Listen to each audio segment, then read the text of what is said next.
కృపలో క్షేమము నీచితివి, కృపకు పాత్రులుగా చేసితివి. కృపలో క్షేమము నీచితివి, కృపకు పాత్రులుగా చేసితివి. కృపను గూర్చి పాడెదనేను, కృపను గూర్చి పొగడెద నిన్ను. కృపను గూర్చి పాడెదనేను, కృపను గూర్చి పొగడెద నిన్ను.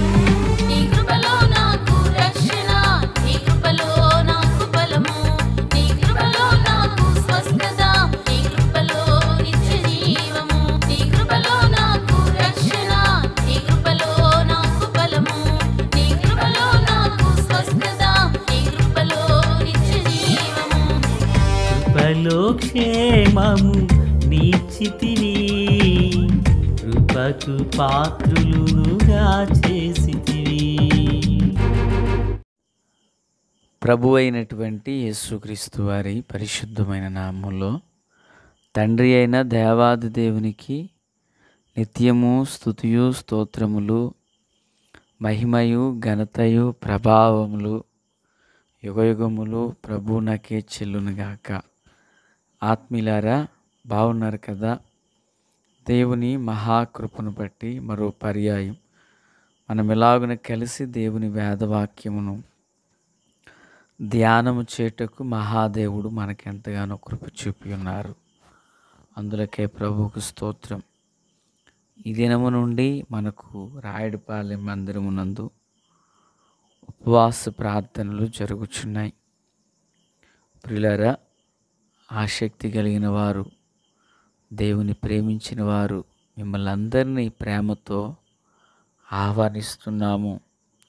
రండి, దేవుని యొక్క పాదాల చెంత మోకరిల్లి ప్రార్థించుటకై సమయం ఆసన్నమవుతున్నది గనక సిద్ధపడాలని మనవి చేస్తున్నాను.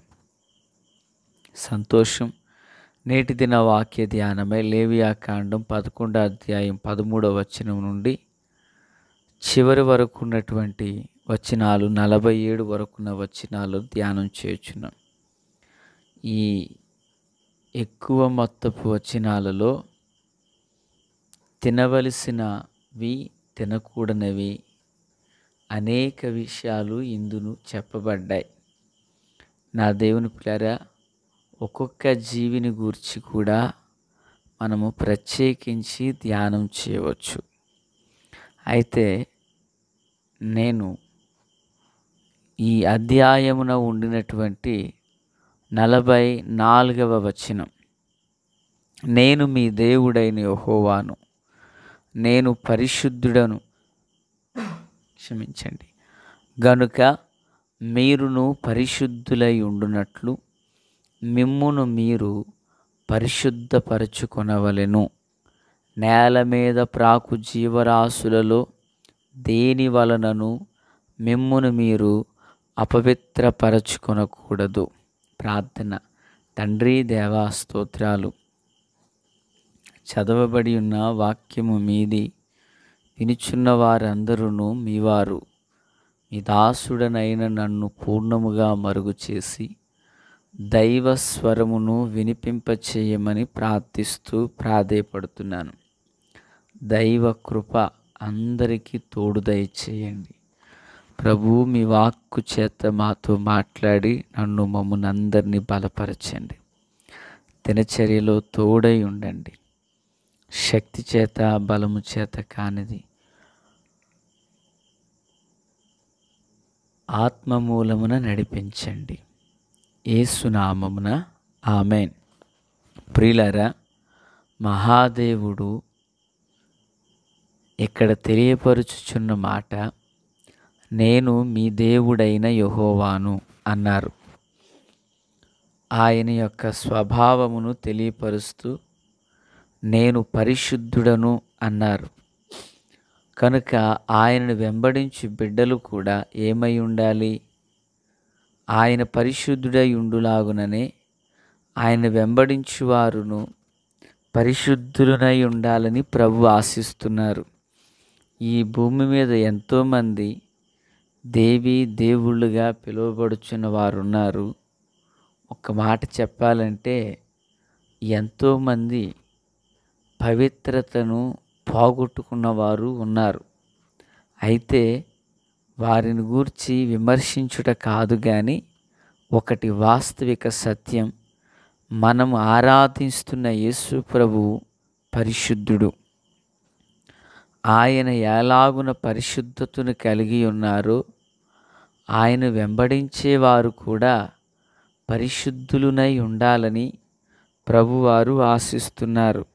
ఎందుకంటే పరిశుద్ధతయే ఎన్నటెన్నటికీ ప్రభువునకు అనుకూలమునై ఉన్నది. దేవునికి మహిమ కలుగునుగాక. ప్రియులరా, మన పరలోకపు తండ్రి పరిశుద్ధుడు, మన పరలోకపు తండ్రి పరిపూర్ణుడు. ఆయన వెంబడించేటువంటి వారు సైతం పరిశుద్ధులునై ఉండాలని ప్రభువారు ఆశిస్తూ ఉన్నారు. ఈయన పరిశుద్ధ దేవుడు అని నేను ఆయన యందు విశ్వాసం ఉంచాను గనక నేను చెప్పగలను. బహుశా వాక్యం ఇచ్చిన మీరు ప్రభువు పరిశుద్ధుడని చెప్పగలరు, వినగలరు, చెప్పిన సత్యాన్ని అంగీకరించగలరు. అయితే పిల్లరా, మీకు ఒక సందర్భాన్ని గుర్తు చేస్తాను. మన దేవుడు ఎంత పరిశుద్ధుడో, ఎంత పవిత్రుడో. పాత నిబంధన గ్రంథంలో పరిశుద్ధ దేవునికి ఒక సూచనగా కనుపరచబడింది దేవుని నిబంధన మందసం. ఏలీ కాలమందు అది శత్రువులు దోచుకుని పోయారు. అది ఒకానొక సమయాన సమూయేలు మొదటి గ్రంథం 6వ అధ్యాయం 20వ వచనం ప్రకారంగా బెత్షెమోషు వారి యొద్దకు మందసం నడిపించబడింది. అప్పుడు వాళ్ళు అంటున్నారు, పరిశుద్ధుడైన యెహోవా సన్నిధిని ఎవరు నిలవగలరు? మన యొద్ద నుండి ఆయన ఎవరి యొద్దకు పోవలెనను అని మాట్లాడుకున్నారు. అన్యజనులు పరిశుద్ధుడైన ప్రభువును గూర్చి చెప్పిన సాక్ష్యం, పరిశుద్ధ దేవుడైన యెహోవా.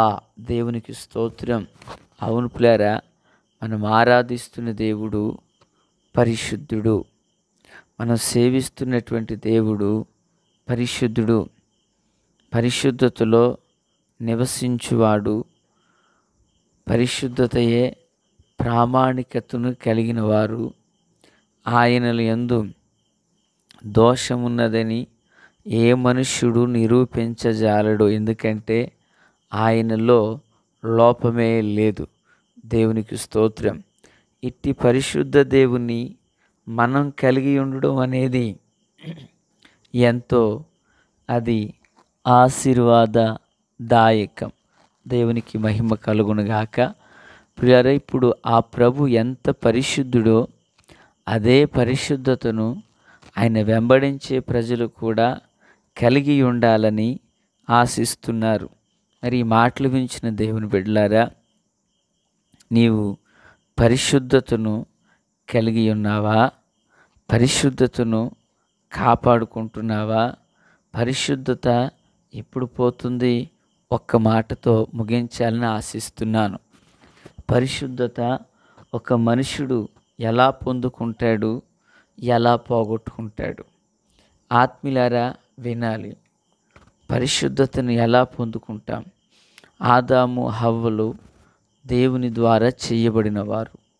వారు ప్రతిదినం దేవునితో సహవాసం చేస్తున్నారు. హానోకు ప్రతిదినం దేవునితో నడిచాడు. ప్రియులారా, హానోకు ఒకానొక తండ్రి గర్భాన జనించిన వాడే కదా. దేవునితో ఉన్నత సహవాసాన్ని కలిగినప్పుడు దేవునితో నడిచెను అని లేఖనాలు సెలవిస్తున్నాయి. అంటే దేవుడు పరిశుద్ధుడు గనుక ఆ పరిశుద్ధతను ఈ హానోకును కలిగి ఉన్నారు. కనుకనే దేవుని సహవాసం మనకు అవసరం. దేవుని యొక్క సహవాసం మనం పరిశుద్ధులుగా మలచబడే భాగ్యాన్ని కలుగజేస్తుంది. ఆరు నెలలు సహవాసం చేస్తే వారు వీరును అవుతారన్న లోకోక్తి గుర్తున్నది కదా. పరిశుద్ధుని సహవాసం చేయవాడు పరిశుద్ధుడిగా మలచబడతాడు. లోక సంబంధమైన సహవాసాన్ని చేయవాడు లోక సంబంధిగానే మారతాడు. మరి ఆదాము హవ్వలు దేవునితో సహవాసాన్ని కలిగి ఉండటం వలన దేవుని మహిమను ధరించిన వారై ఉన్నారు. అయితే ఒక సమయం వచ్చింది, ఇదే ఆదాము హవ్వలు దేవుడు చేయవద్దన్న పనిని చేశారు. ప్రియులారా, వింటున్నారా? దేవుడు చేయవద్దు అన్న పని చేశారు. తినకూడదు అని చెప్పబడిన పండును తిన్నారు. వారు మహిమను కోల్పోయారు. దేవునితో సహవాసం చేస్తే పరిశుద్ధత కలుగుతుంది. అదే దేవునికి భిన్నమైన కార్యాలు చేసినప్పుడు వారి మీదనున్న మహిమ వస్త్రాలు కోల్పోయారు. ఈరోజు దేవుని మాటలు వించిన ఆత్మీయులారా, పరిశుద్ధతలో ఎదగాలన్నా నీ చేతుల్లోనే ఉంది. అదే పరిశుద్ధతను పోగొట్టుకోవాలన్నా నీ చేతుల్లోనే ఉంది. నేరం వేరే వారి మీద వేయకూడదు. దేవుని వాక్యం సెలవిస్తుంది, నేను పరిశుద్ధుడును గనక మీరును పరిశుద్ధులునై ఉండుడి అని. కనుక ఆ పరిశుద్ధుడైన ప్రభు పాదముల చెంత ప్రాణాత్మదేహ శరీరాలు సాగిలపడి నమస్కరిస్తూ ప్రభు సహాయమును కోరిన ఎడల నిశ్చయముగా ఆయన సన్నిధి మనకు ధారాళంగా అనుగ్రహించబడి పరిశుద్ధమైన మార్గములో నడిపించును. ఆమేన్. ప్రార్థన. తండ్రి దేవ స్తోత్రం. వాక్యం అందరి హృదయాల్లో ఫలభరితం చేసి మేలు చేత నింపి నడిపించమని దినచర్యలో తోడై మీ సన్నిధి సహాయం అనుగ్రహించండి. యేసు నామమున ఆమేన్. Praise the lord.